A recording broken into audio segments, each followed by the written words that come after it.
തിരുപ്പതി ശ്രീ വെങ്കടാചലപതി കലിയുഗ അത്ഭുത കാഴ്ച ഭഗവാനെ. തിരുപ്പതി ശ്രീ വെങ്കടേശ്വര പെരുമാൾ ക്ഷേത്രത്തിൽ ഇതേവരെ കാണാത്ത അത്ഭുത സംഭവം നടന്നു.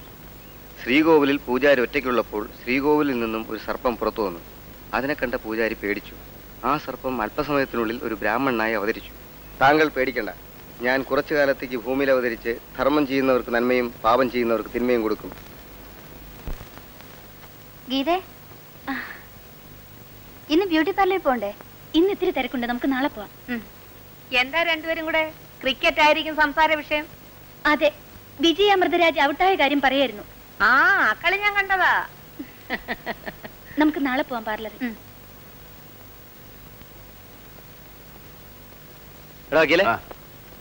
ഇത് കണ്ടോ? ലവ് ലെറ്റർ നീ വായിച്ചു നോക്ക്. തിരുപ്പതി ശ്രീ വെങ്കടാചലപതി കലിയുഗ അത്ഭുത കാഴ്ച.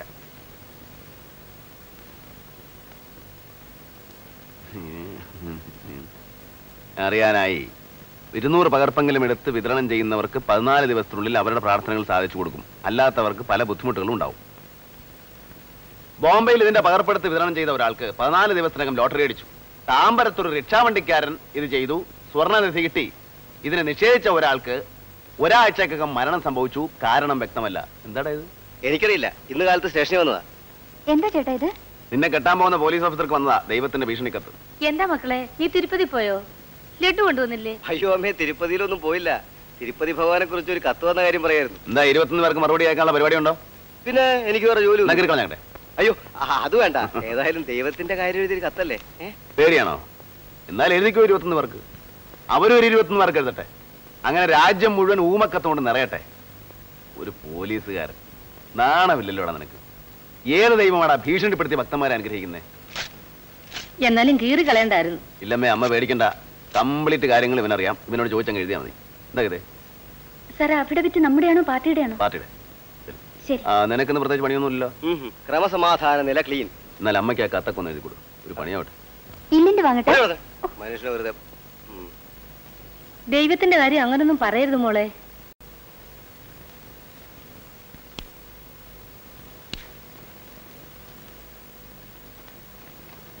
Sir, Sudevan sir. നമസ്കാരം. ഇരിക്കെ. നാളെയാണ് കേസ്. ഉച്ചയ്ക്ക് മുമ്പ് എടുക്കും. രാവിലെ തന്നെ ഹൈക്കോടതിയിൽ എത്തിക്കോളൂ. ശരി സാർ. ഒരു വിഷമം പിടിച്ചൊരു കേസാണ്. എന്നാലും നോക്കാം. എഴുതിക്കോളൂ. ശരി. ഗീതേ, സന്ധ്യയായി. ഇനി പോയിക്കോളൂ. ആശാനെ ഒന്നും കൊണ്ടുവിട്ടേക്ക്. പോകാം. ആ ബോർഡിന്റെ വക്കീലാരാ? കൃഷ്ണക്കുറുപ്പ്. ഓ, കുറുപ്പ് സാറാണ്. കുറുപ്പേട്ടനോ? വരൂ, ഇരിക്കൂ. എന്താ കുറുപ്പേട്ടാ പ്രശ്നം? ആ സൂപ്രണ്ടിഞ്ചർ സാമുവൽ എന്നെ വിളിച്ചിരുന്നു. നാളെയാണ് ആ എഞ്ചിനീയർ സുദേവന്റെ ട്രാൻസ്ഫർ കേസ്. ട്രാൻസ്ഫർ പ്രസ് ചെയ്യേണ്ടെന്നാണ് എന്റെ അഭിപ്രായം. കാര്യം? ലോവർ കോർട്ട് പോലെ അല്ല ഹൈക്കോർട്ട്. ഒരാൾക്ക് 3 മാസത്തിനകം 6 ട്രാൻസ്ഫർ. നമ്മൾ എന്ത് എക്സ്പ്ലനേഷൻ കൊടുത്താലും കോടതിക്ക് അത് വിശ്വസിക്കാൻ ബുദ്ധിമുട്ടുണ്ടാവും. ലോ കോളേജിലെ ഞാനും ചരച്ചതാ 3 കൊല്ലം.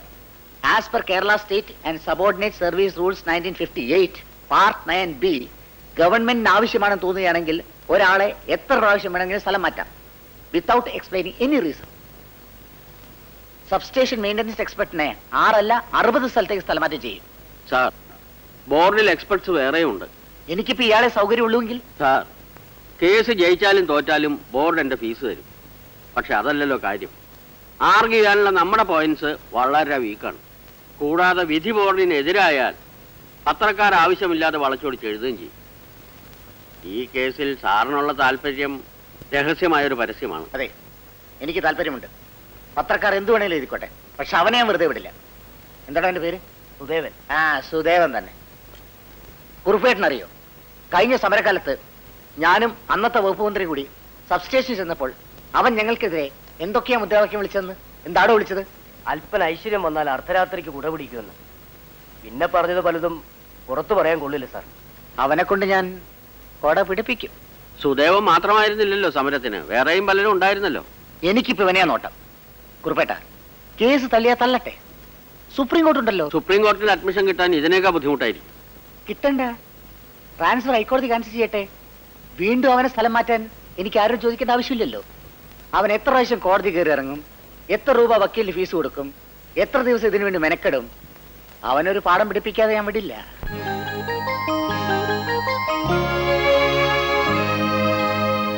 മിലോട്ട്, ഒരു തൊഴിലുടമയ്ക്ക് തീർച്ചയായും തന്റെ തൊഴിലാളി അവർക്ക് താല്പര്യമുള്ള സ്ഥലത്തേക്ക് സ്ഥലം മാറ്റാനുള്ള അധികാരമുണ്ട്. അതിന് ചില മാനദണ്ഡങ്ങൾ നിയമം നിർദ്ദേശിച്ചിട്ടുമുണ്ട്.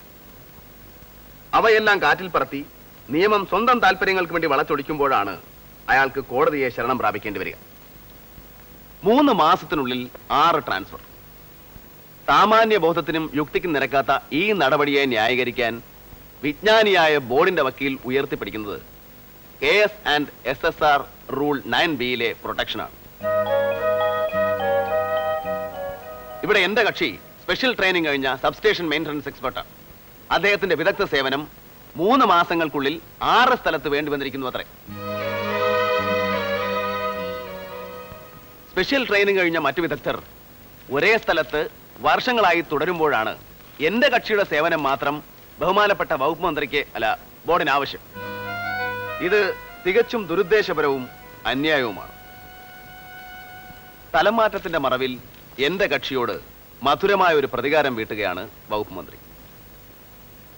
ഭരണപരമായ അടിയന്തരാവശ്യങ്ങൾക്ക് വേണ്ടി വിദഗ്ധ സേവനം ഉപയോഗപ്പെടുത്തുന്നു എന്ന വ്യാജേന എന്റെ കക്ഷിയെ പീഡിപ്പിച്ച് സർവീസിൽ നിന്ന് തന്നെ നീക്കാനുള്ള ഒരു തന്ത്രമാണ് ഈ സ്ഥലമാറ്റത്തിന് പിന്നിൽ. ബഹുമാനപ്പെട്ട കോടതിയുടെ ദയവുണ്ടായി ഈ കേസിന്റെ വിശദാംശങ്ങളിലേക്ക് കടക്കണമെന്ന് ഞാൻ അഭ്യർത്ഥിക്കുന്നു. That's all മിലോട്ട്.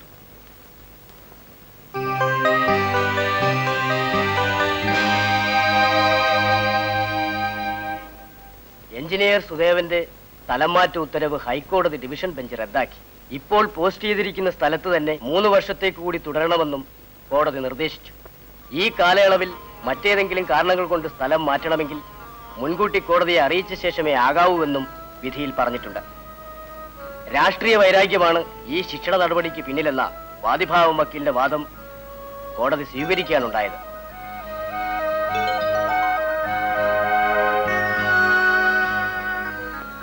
ആരാണോ സുദേവന്റെ വക്കീല്? അഡ്വക്കേറ്റ് ഭാസ്കരപിള്ള. സാർ അറിയും, പൗരാവകാശ സമിതിയുടെ നേതാവാണ് അയാൾ. 5-6 മാസം മുമ്പ് ബോർഡിനെതിരെ ഒരു കേസ് കൊടുത്തില്ലേ? ഉപഭോക്താക്കളെ ബോർഡ് വഞ്ചിക്കുന്നെന്ന് പറഞ്ഞു. അയാളാണ്? അതെ.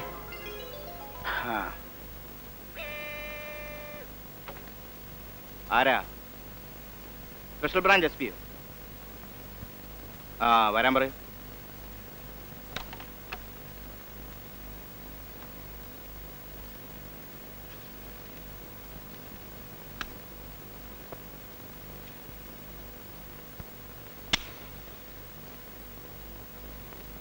സാർ. ഇരിക്കുക. ആരാണ്ടോ ഈ അഡ്വക്കേറ്റ് ഭാസ്കരപിള്ള? അറിയാം സാർ. മൂപ്പർക്ക് ഈ പൗരാവകാശ സമിതിയോ അങ്ങനെ എന്തൊക്കെയോ ആയിട്ട് ഏർപ്പാടുണ്ടല്ലോ. അയാളെ കുറിച്ച് കാര്യമായിട്ടൊന്ന് അന്വേഷിക്കണം. ആളെങ്ങനെയാ? കുഴപ്പക്കാരനാണോ? ഇനി പ്രതിപക്ഷവുമായിട്ട് വല്ല ബന്ധമുണ്ടോ? അല്ല, nothing serious, just routine enquiry.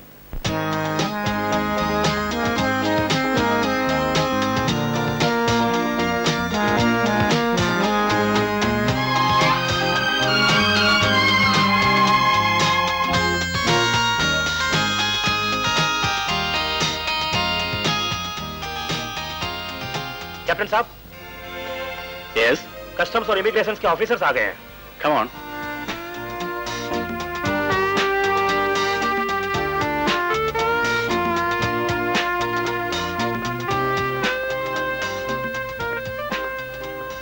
I'm Captain John Samuel. I am Preliminary Officer Sanjeev. Nice to meeting you. Thank you. He is Mr. Shashidaran. Hello. And Satyadevan. Hello. I'm Immigration Officer Sunny George, my assistant Chandran. Hello. What is the cargo? General cargo. Captain മലയാളിയാണോ? അതെ. വീട് തിരുവല്ലയാണ്. പക്ഷേ family എല്ലാം ബോംബെയിലാണ്. ഏതായാലും മലയാളിയായത് നന്നായി. Captain, ഇന്നലെയും മിനിഞ്ഞാന്നും birth ചെയ്ത കപ്പലുകളിൽ ഞങ്ങൾക്ക് ആവോളം തലവേദന ഉണ്ടായിരുന്നു. അതിൽ അൺഡിക്ലെയർഡ് ആയിട്ടുള്ള പലതും ഉണ്ടായിരുന്നു. ഇതിൽ അങ്ങനെയൊന്നുമില്ലെന്ന് ഞാൻ വിശ്വസിക്കുന്നു. Sure. This ship is yours. Sir കയറി മറിച്ച് നോക്കിക്കോളൂ. മാനിഫെസ്റ്റ് ചെയ്യാത്ത ഒരു ഐറ്റവും ഇതിലുണ്ടാവില്ല. രാംദേവ് സാബ് കൊല്ലേ ജാओ. अच्छा आइए साहब. Come on.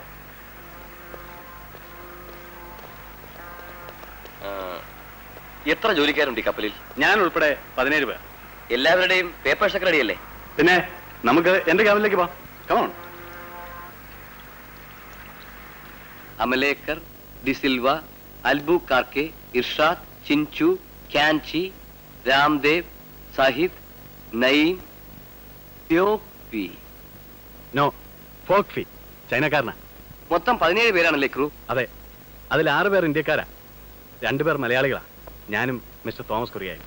ബാക്കിയുള്ളവർ മറ്റു പല രാജ്യക്കാരാണ്. എല്ലാവർക്കും ലാൻഡിംഗ് പെർമിറ്റ് വേണോ? വേണം സാർ, കുറെ നാളായില്ലേ കര കണ്ടിട്ട്. By the way, I want to tell you something very seriously. ഈ ലിസ്റ്റിൽ പെടാത്ത ഒരാൾ കൂടി ഈ കപ്പലിനുണ്ട്. ക്യാപ്റ്റൻ ആയതിനു ശേഷം ഞാൻ ആദ്യമായാണ് കൊച്ചിയിൽ വരുന്നത്. 1 വർഷം മുമ്പ് ഈ കപ്പൽ കൊച്ചിയിലെത്തിയിരുന്നു. അന്ന് കപ്പൽ തിരിച്ചു പോകുമ്പോൾ പുറംകടലിൽ നിന്ന് അവർക്കൊരു മനുഷ്യരെ കിട്ടി. തീർത്തും മരണാസന്നനായ അയാളെ ജീവിതത്തിലേക്ക് തിരിച്ചു കൊണ്ടുവന്നപ്പോൾ അയാളുടെ സ്വബുദ്ധി നഷ്ടപ്പെട്ടു കഴിഞ്ഞിരുന്നു. എന്നിട്ട് ഒരു രേഖയും കൈവശമില്ലാത്ത അയാൾക്ക് ഒരു പോർട്ടിൽ ഇറങ്ങാൻ കഴിഞ്ഞില്ല. ഏതാനും മാസങ്ങൾക്ക് മുമ്പ് സിംഗപ്പൂർ പോർട്ടിൽ വെച്ച് ഞാൻ ഈ കപ്പലിന്റെ ആധിപത്യം ഏറ്റെടുത്തപ്പോൾ കപ്പലിന്റെ ബാധ്യതയായി ഈ മനുഷ്യനുണ്ടായിരുന്നു. ഒരു മലയാളിയാണെന്ന് കൂടി ബോധ്യപ്പെട്ടപ്പോൾ കുറെ കൂടി മനുഷ്യത്വപരമായ സമീപനം ഞാൻ കൈക്കൊണ്ടു. ആരോരുമില്ലാത്ത അയാളെ ഉപേക്ഷിക്കാൻ എൻ്റെ മനസ്സ് അനുവദിച്ചില്ല. കപ്പൽ കൊച്ചിയിലെടുത്തപ്പോൾ എനിക്കൊരു മോഹം, അയാളെ ഇവിടെ ഇറക്കിയാൽ കൊള്ളാമെന്ന്. പക്ഷേ താൻ ആരാണെന്ന് വെളിപ്പെടുത്താൻ ഉതകുന്ന ഒരു രേഖയും അയാളുടെ പക്കലില്ല. കൂടാതെ അയാളുടെ നാടോ വീടോ സ്വന്തക്കാരെയോ അങ്ങനെ യാതൊന്നിനെക്കുറിച്ചും അയാൾക്കൊട്ട് ഓർമ്മയുമില്ല. അയാൾക്ക് ഓർമ്മയുള്ളത് അയാളുടെ പേര് മാത്രം, ബഷീർ. ഈ കാര്യത്തിൽ സാറിന് എന്നെ സഹായിക്കാൻ കഴിയുമോ? പെട്ടെന്നൊരു മറുപടി പറയാൻ എനിക്ക് ബുദ്ധിമുട്ടുണ്ട്. ഞാൻ ഈ ജോലിയിൽ വന്നിട്ട് ഏറെ നാളായില്ല. പിന്നെ ഇമിഗ്രേഷൻ നിയമത്തെക്കുറിച്ചൊക്കെ പഠിച്ചു വരുന്നതേ ഉള്ളൂ. അതുകൊണ്ട് എൻ്റെ ഓഫീസറുമായി സംസാരിച്ചതിന് ശേഷമേ എനിക്ക് എന്തെങ്കിലും പറയാൻ കഴിയൂ. ഓക്കെ. സാറിന് ബഷീറിനെ ഒന്ന് കാണുന്നതിൽ വിരോധമുണ്ടോ? ഇല്ല, കാണാം. Thank you. Please come.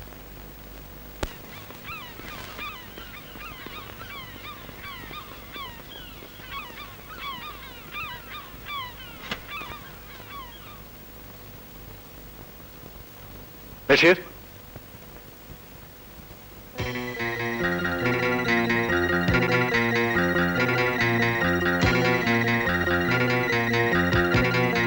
നീ വന്നേ.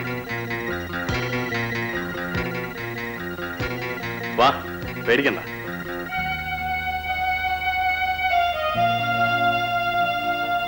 ഈ സാറ് എന്റെ സ്നേഹിതനാ, നിന്നെ കൊണ്ടുപോകാൻ വന്നതാ. എവിടെയാ ബഷീറിനെ കൊണ്ടുവിടേണ്ടത്? എവിടെയാ നിന്റെ വീട്?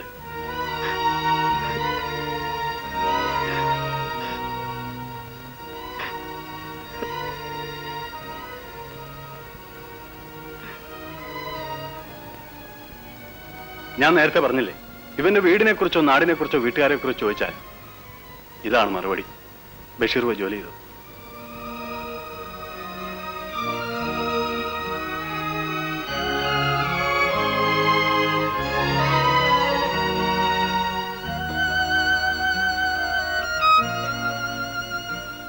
സാറ് കണ്ടില്ലേ? എന്താണ് സാർ ചെയ്യേണ്ടത്? ഞാൻ ഏതായാലും ഓഫീസറെ ഒന്ന് കാണട്ടെ. 48 മണിക്കൂർ കഴിഞ്ഞാൽ കപ്പൽ തുറമുഖം വിടും. അവന് വേണ്ടി എഴുത്തുകുത്തുകൾ നടത്തി ഒരു തീരുമാനം ഉണ്ടാകുന്നത് വരെ കപ്പലിന് ഇവിടെ കാത്തു നിൽക്കാനാവോ? ഇല്ല. അപ്പൊ പിന്നെ നമുക്ക് എന്ത് ചെയ്യാൻ കഴിയും? തന്നെ പിന്നെ ഒരു കാര്യം, ഈ അനുകമ്പയും സഹാനുഭൂതിയൊക്കെ ഇപ്പോഴേ തോന്നും. ഊരും പേരും അറിയാത്ത ഒരു മന്ദബുദ്ധിയെ കരക്കിറക്കിയാൽ ഉടമസ്ഥനെ കണ്ടുപിടിച്ചേൽപ്പിക്കുന്നവരെ തലവേദന നമുക്കാ. പ്രമാണവും രേഖയുള്ളവന്റെ കാര്യം നോക്കാൻ തന്നെ ഇവിടെ സമയമില്ല. അപ്പോഴാ വേണ്ടാത്ത പുലിവാലിനൊന്നും പോകണ്ട. തന്നെ കപ്പലിൽ വന്നാൽ കപ്പലിൽ തന്നെ മടക്കട്ടെ. Yes sir, here is a message for you. Okay sir.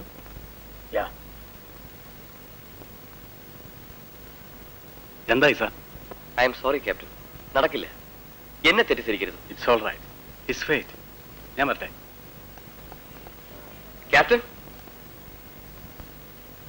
നമുക്ക് കോടതി വഴി ഒന്ന് ശ്രമിച്ചു നോക്കാം. അങ്ങനെ ഒരു പോംവഴിയുണ്ടോ? എനിക്ക് നിയമമൊന്നും വശമില്ല സാർ. കൂടാതെ 2 ദിവസം കഴിഞ്ഞാൽ കപ്പലിന് മടങ്ങണം. എനിക്കാണെങ്കിൽ നല്ല തിരക്കും. അതിനിടയിൽ ഞാൻ ആരെ പോയി കാണാനാണ്? എന്റെ ഒരു ഫ്രണ്ട് ഉണ്ട്, അഡ്വക്കേറ്റ് ഭാസ്കർ പിള്ള. അദ്ദേഹത്തെ കണ്ടു സംസാരിച്ചു നോക്കിയാലോ?